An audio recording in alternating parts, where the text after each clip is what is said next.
Ha, dört göz. Bəli qardaş. Bura gel görüm hala. Niyə bilirsiniz ay qardaş? Ha, kardeşin zarafat eləyir də. Gel bir iki tane de zarafat patlatsın kardeşim sen.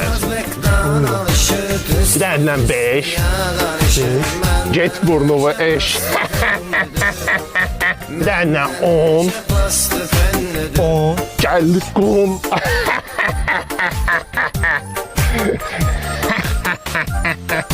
Qardaş üzr istəyirəm. Olar bir dənə də mən zəhmət edeyim. Öyle de geçin. Bir dənə zəhmət olmasa deyə bilərsiniz. 9.